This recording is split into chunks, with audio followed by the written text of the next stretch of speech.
Елімізде отандық діни білім берудің озық үлгісі қалыптасты. Білім және кадр даярлау Қазақстан мұсылмандары діни басқармасы басымдық берген бағыттардың бірі.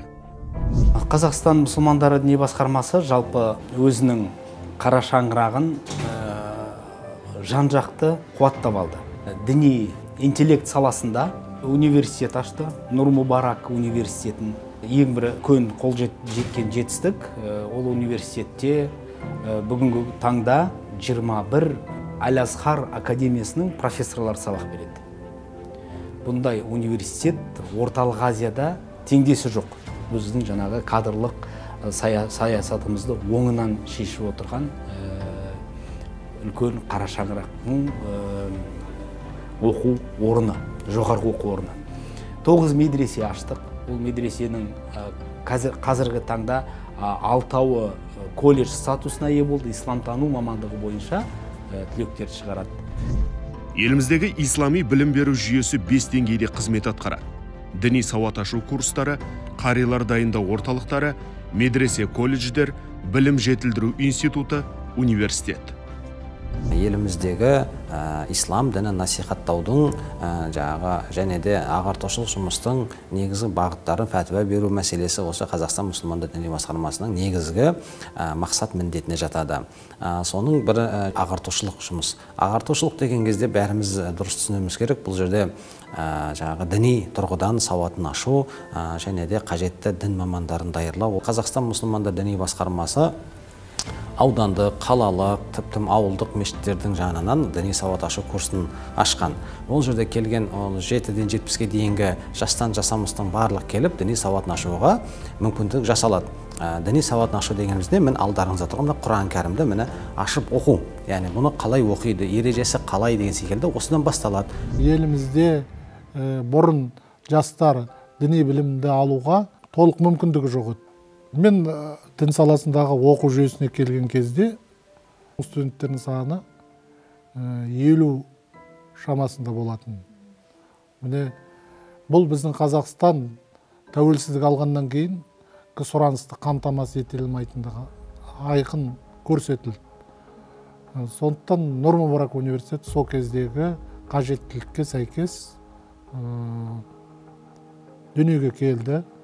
Нұр-Мүбарак университеті жоғарғы оқу ретінде өзінің міндетін атқара алды. Біздің елімізде 2000-ға тарта дін маманы дайындалды. Бізде бакалавр, магистратура, докторантура жүйесі толық қалыптасты. Өзімізден ғылым докторлар дайындала бастады. Нұр-Мүбарак Египет Ислам мәдениеті университеті елімізде ислами бағытта білім беретін жоғары оқу орны. Университет тек Қазақстанда ғана емес, тұтас орталық Азияда белді оқу ордасына айналды. Нұр-Мүбарак университетінің өзі бұл үлкен стратегиялық қадам. Исламтану бағыты бойынша бізде Египет Араб Республикасымен бірге үкіметаралық келісім негізінде ашылғандықтан бізде мысырлық 20 ғылым докторлар сабақ береді. Бұлар тіл тұрғысынан алатын болсақ носитель, яғни араб тілінің иелері, олар осы араб тілін үйрету үшін таптырмайтын бізге мамандар. Нұр-Мүбарак университеті кредиттік жүйеде зайырлылық принциптеріне негізделе отырып, дін тану, ислам тану, теология, білім бағдарламаларын жүзеге асырып келеді. Университет заман талабына жауап беретін жоғары білімді әрі білікті дін танушы, ислам танушы, араб және ағылшын тілдерінің аудармашыларын даярлайды. Оқыту бағдарламасы ғылым және жоғары білім министрі талаптарына сай. Техникалық базасы мықты, студенттер шәкіртақы алады, тегін жатақханамен қамтамасыз етілген, сондай-ақ зайырлы білім берудің бөлігі ретінде елімізде тағы 6 жоғары оқу орнында дін тану мамандары даярланады. Нұр-Мүбарак Египет Ислам мәдениеті университетінің негізгі мақсаты қазақстандықтардың діни сауатын арттырып, құндылығын тереңірек жеткізу. Қазақ жастарына сен кімсің деп сұрақ қойғанда, олар ұлтымның байырғы тарихы бар, хақ дініміз бар, бірлігі мықты еліміз бар деп мақтануы керек. отан, жер және тарих. Ислам осындай құндылықтарды дәріптейді. Нұр Мүбәрак университетінің студенттері ұлттық бірегейлік мемлекет негізі екенін біледі. Олардың басты қаруы білім.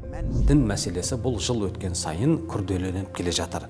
Енді бұл күрделенген, өйткені жаһандану мәселесі бар. Қазіргі кезде мына енді ғаламтор мәселесі бар. Әр жерден шығып алып, шейх болатын, уағыз айтатын, елдің санасын, жастардың санасын улауға тырысатын топтар бар. Шетелге оқу деген кез келген жастың бір аңсары алып тұрады ғой. Енді оны тоқтату мәселесі ол әсте бұл енді қиын болар. Солардың басын қосатын, соларда үнемі жаңағы байланыс орнату үшін Қазақстан мұсылмандар діни басқармасы тарапынан талаба қауымдастық құрылды. Талаба деген сөз ол студент деген сөз.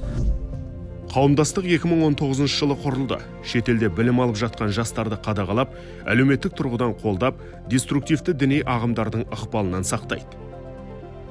Талаба қауымдастығының жалпы берер жақсы тұстары Қазақстаннан барған студенттерді сол бір жерге, бір тұраққа жинау, медреселерімізді жаңағы Нұр Мүбәрак университетін оқымастан өз алдына бейресми баратын болса, әртүрлі қауіп-қатерлерге, жаңағы әртүрлі жағдайларға тап болуы мүмкін. Біріншіден ол жердегі оқу орнына қабылдана алмау қаупі бар.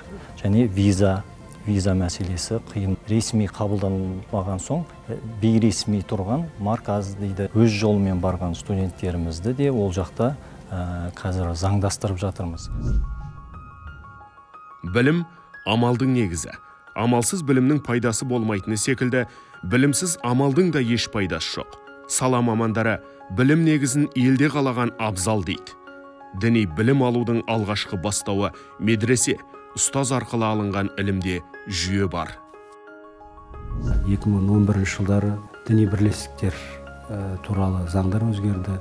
Сол уақыттарда сол заңдардың өзгеру нәтижесінде біздегі оқу орындарға да бұл әсері 2015 жылдарға келіп, медреселер колледж статусын алды.